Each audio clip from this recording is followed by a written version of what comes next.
Hello guys, in this video I'm going to show you these three really easy low budget beginner friendly nail art. You're not going to need too many stuff, just a brush, little powder, and mostly white color, and you will need a dark background for the second nail art.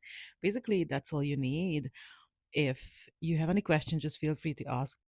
So for the first design you will need a light blue undercoat. I'm going to use this shade of blue, but you can use even more pale shade that will work perfectly. And once I apply this coat, I'm just going to put it in the lump to cure. After curing, I'm just going to apply one coat of top coat and I'm going to cure this too. And after that, you can start the design.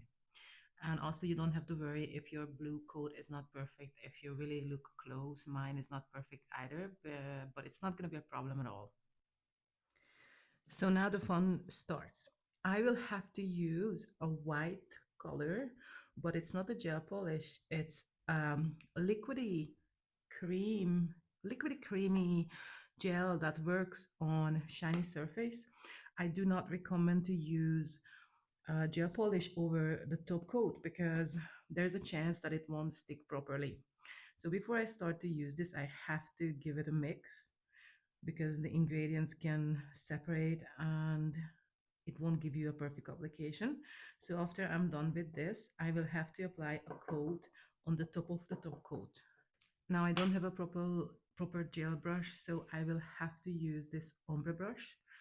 So simply, I just pick up a little bit and I'm going to spread it over the whole surface like this. And you can tell that without making any effort, I can apply this very easily and it covers in one coat, which is brilliant. So if you started out with nails not too long ago, please find something which is a higher quality because it will really help you to make things easier for you. Now things gonna be messy, so you need a piece of paper and you will need acrylic powder. If you want, you can mix it with some glitter and it's gonna be more beautiful.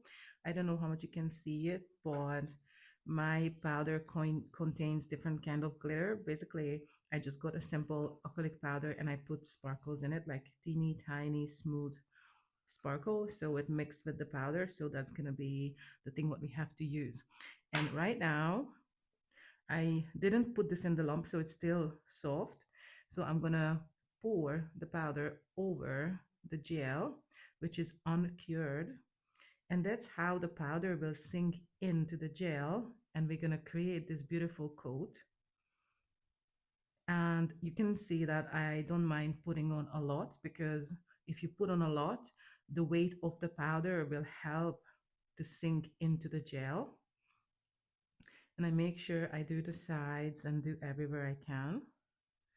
And now I wait. And that's why you need something on the bottom because you can pour it back once you are done. So I waited a few seconds. Now I'm going to tilt it and I'm going to remove every extra. And now you can tell it already looks like a beautiful snowy meadow. And after this, I put this aside and I'm going to get my little paper and pour it back to the container like this. And I put this aside because we're not going to date this right now. And now the fun part is coming. Now for this, you're going to need a dotting tool or sharp, something that will help you to scratch basically stuff into the thing. For the sake of this video, I just did ho ho ho. An important thing that you can't overdo like a too thick layer of gel because it's going to look like this and it will smudge. So you have to be careful with the layer of the gel, but the powder can be a lot because that's how you're going to get the most beautiful design. You can see that basically I'm just drawing in whatever I want and I remove the excess before I would do another line basically when I'm drawing in the snow, and if I'm happy enough I'm going to cure it in the lump.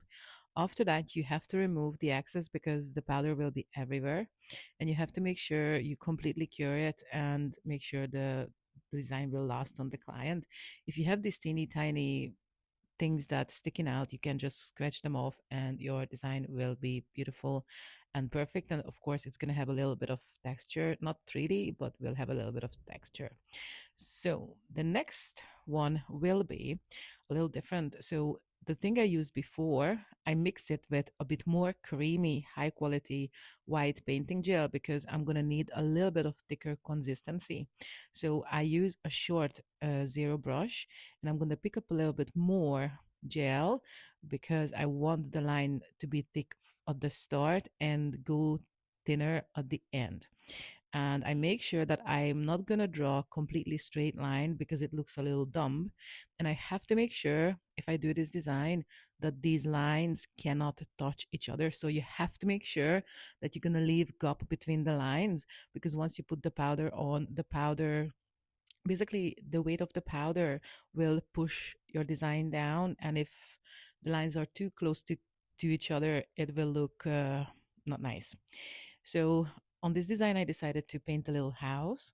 Basically, it's going to be like a rectangle with a triangle on top. And I'm always making sure that the lines don't touch each other.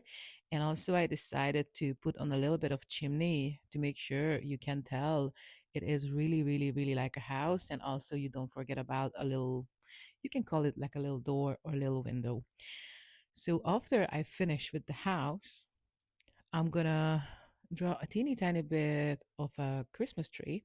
So I'm gonna start with the trunk of the tree, which is like a teeny tiny vertical line. And after that, I'm gonna start to create basically the branch, and it's gonna be exactly the same story. The line thickens at the start and goes thin at the end. And because I'm left-handed, I started from right to the left, but the next will be from the opposite direction. So where the first uh, line was thin, that's where I will start thicker. But because I can't do it from the other direction, I keep turning it upside down because that's how it makes it more sense for me.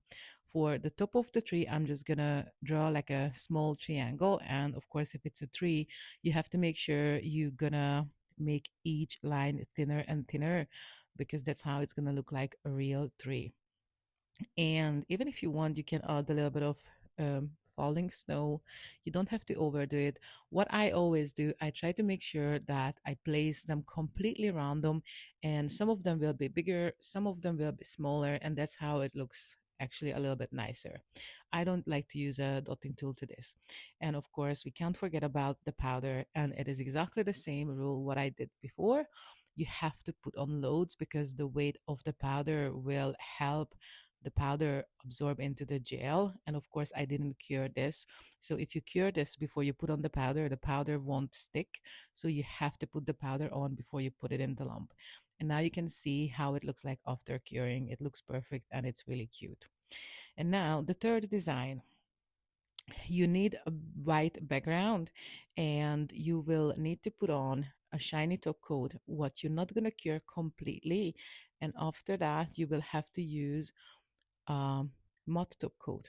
This matte top coat, I bought it from Amazon. It's a powder resistant, high quality matte top coat. This is working perfectly. I tried it with different designs. I'm going to leave the link in the comments and you can buy it from Amazon for like £6 or £7. And it's also 15 milliliters. So it's basically plenty. For this design, you will need a matte top coat on the top before you put on your design. Otherwise, your design will look weird. So this top coat will leave a very, very smooth finish and it's really, really a good consistency, really easy to work with, and no kind of powder will stick into it. So basically, this top coat designed if you want to work with some powders. So for this design, I'm going to use exactly the same kind of mixture I created for the Christmas tree. And I'm going to pick up a little bit more with my brush and I'm going to start to create the design of the jumper. It is going to be a little hard to see because this design looks great if the background color is kind of the same as what you use for the design. You can use light blue, but if it's a light blue, it has to be a background light blue and the design as light blue. If you use different colors, this design doesn't really look really, really great. So for me, the white is the easiest, and basically that's the most popular. I believe I started to paint this design like maybe 7 years ago. And every single year when it comes to Christmas or close to Christmas, I do this design. At the very start, when you start to try out this design, I highly recommend to do this on these kind of nail art tips, because it will take a few tries to get used to this kind of little lines what you have to paint on, like below each other. And sometimes, the design can go to the left or to the right, or some of the lines will be thinner, some of them will be thicker. And with every design we painted today, it is a very important rule with this one as well, that you have to leave some gap between the lines you paint, because once you put the powder on, the powder will push the lines a little bit more forward. So you don't want them to touch each other, because your design will be crap looking. So here's a little help how I painted these lines. And I know if you draw it down, it looks absolutely dumb, but that's how this design is basically drawn out. So that's what we have to follow with our gel. And that's how the design will look very, very pretty. There's another thing what we have to consider, that these nail art tips are so much bigger than a real person's hand and nails. So basically what I paint here, I cannot do this kind of size on a client because their nails are so much smaller. So we have to imagine that this design will be smaller than what we are painting in here. And actually, I can tell you now that I painted a little bit more of this design. You can see it a little better. Usually, if I paint straight, longer lines, I use a different brush, but I was just so, so lazy to find it. But also, if for me, it's a little harder to paint a longer straight line with a short brush, but I managed it anyway. And once you are done with the two sides, you're just gonna paint these teeny tiny little lines on the side, and that's gonna give you the knitted look. Um, Before you put on the powder, it looks a little bit interesting, but we have to trust the process.